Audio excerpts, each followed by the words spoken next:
Hello everyone. आज हम पढ़ेंगे क्लास 8 सब्जेक्ट संस्कृत एकादशय पाठ है सावित्री बाई फुले।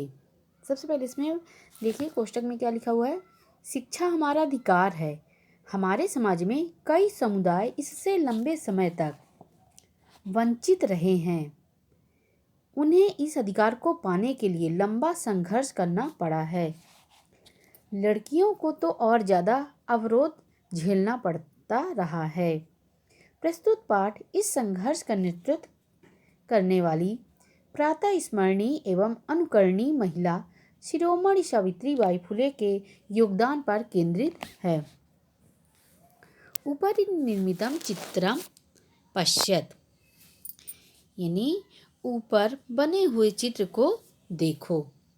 इदम चित्रम कश्यापि पाठशाला वर्तते, मतलब यह चित्र किसी पाठशाला का है। इयम सामान्य पाठशाला नास्ति, यह साधारण पाठशाला नहीं है। ये मस्ति महाराष्ट्र प्रथम कन्या पाठशाला एक शिक्षिका गृहात् पुस्तकानि आदाय चलती, यानी यह है महाराष्ट्र की पहली कन्या पाठशाला और एक शिक्षिका घर से पुस्तक लेकर चलती है। मार्गे कश्चित तस्या ऊपर धूलि, यानी मार्ग में कोई उसके ऊपर धूल, कश्चित प्रस्तर खंडात, यानी कोई उसके ऊपर धूल फेंकता है और कोई पत्थर के टुकड़े।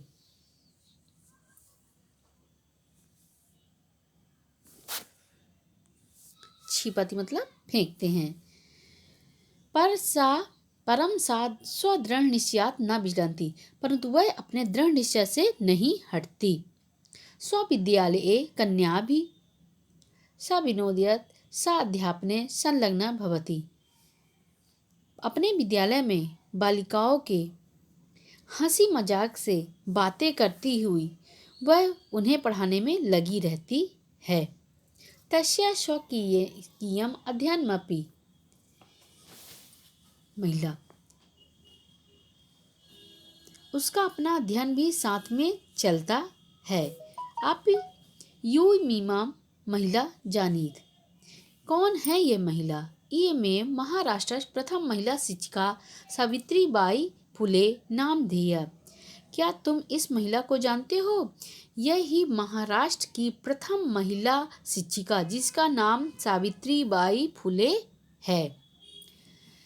जनवरी मासस्य तृतीय दिवसे 1831 तमे ख्रीष्टाब्दे महाराष्ट्रस्य नायगांव नाम्नि स्थाने सावित्री अजायत, यानी जनवरी महीने के तीसरे दिन सन 1831 ईस्वी में महाराष्ट्र के नायगांव नामक स्थान पर सावित्री का जन्म हुआ। तस्य माता लक्ष्मीबाई, उनकी माता का नाम क्या था? लक्ष्मीबाई।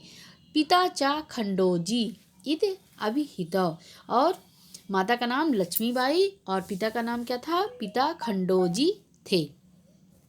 9 वर्ष देशीया सा ज्योतिबा फुले महोदयेन परिणीता, 9 वर्ष वाली यह ज्योतिबा फुले महोदय से ब्याही गई, मतलब शादी हुई उनकी।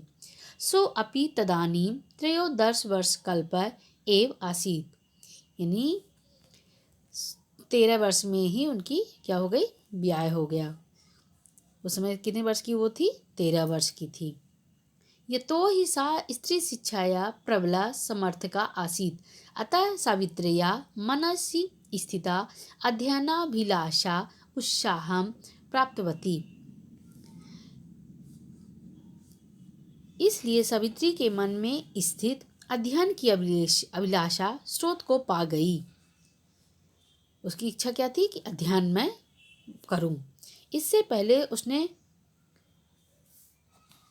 इतम परम सा आग्रहम आंग्ल भाषाया अपि अध्ययनम कृतवती, इससे पहले उसने आग्रह पूर्वक, मतलब पूछ कर अपने पति से, आंग्ल भाषा यानी अंग्रेजी का भी अध्ययन किया। 1848 तमे ख्रीष्टाब्दे पुणे नगरे सावित्री ज्योतिबा महोदयेन सह कन्यानां कृते प्रदेशस्य प्रथम विद्यालयम् आरभत। सन 1948 ईस्वी में पुणे नगर में सावित्री ने ज्योतिबा महोदय के साथ कन्याओं के लिए प्रदेश का पहला विद्यालय प्रारंभ किया। तदानी सा केवलम सप्तदश वर्षीया थी। उस समय वो कितने वर्ष की थी? सिर्फ 17 वर्ष की थी। 1851 तमे ख्रीष्टाब्दे अस्पृश्यत्वात् तिरस्कृतस्य समुदायस्य बालिकानां कृते पृथक्तया तया अपरः विद्यालयः प्रारब्धः। 1851 ईस्वी में छुआछूत, अस्पृश्यता मतलब छुआछूत से तिरस्कृत समुदाय की बालिकाओं के लिए उसने अलग से विद्यालय आरंभ किया। सामाजिक कुरीतीनां सावित्री मुखरम विरोधम कुरुत। सामाजिक कुरीतियों का सावित्री ने मुखर विरोध किया, मुख से बहुत विरोध किया। विधवा नाम शिरोमुंडनस्य निराकरणाय च साक्षात नापिता मिलिता। और जो विधवाएं हो जाती हैं, मतलब जिनके पति एक्सपायर हो जाते हैं, तो उनके सिर मुंडवाने का जो मतलब निराकरण करने के लिए, उनको दूर करने के लिए वह साक्षात नापिता मिलिता मतलब नाइयों से मिलती थी। पर फलतः केचन नापिता अस्य रूढ़ौ सहभागिताम अत्यजन। और परिणाम कुछ नाइयों ने इस रूढ़ि का साथ छोड़ दिया। एकदा सावित्र्या मार्गे दृष्टं यत् कूपं निक्सा शीर्णवस्त्रावृतं तथा कथिता निम्नजातीया काश्चित् नार्यः जलं पातुं याचन्ते। एक बार वह सावित्री ने मार्ग में देखा कि कुएं के पास फटे पुराने कपड़े में लिपटी तथा कथित मतलब निम्न जात की कुछ नारियां जल पीने के लिए मांग रही थीं। उच्च वर्गीय मतलब ऊंचे वर्ग के उन्होंने उपहास करते हुए कूपात जलोद धर्णम अवार्यन, यानी उनका उपहास करते हुए कुएं से जल निकालने के लिए रोक दिया, यानी मना कर दिया। सावित्री एतत् अपमानम सोढुं न शक्नोत। और सावित्री से यह अपमान नहीं सह सकी। सा ता स्त्रिया निज गृहं नीतवती। वह उन स्त्रियों को अपने घर ले गई। तड़ागा दर्शित्वा अकथयत चा यत यथेष्टम जल नयद।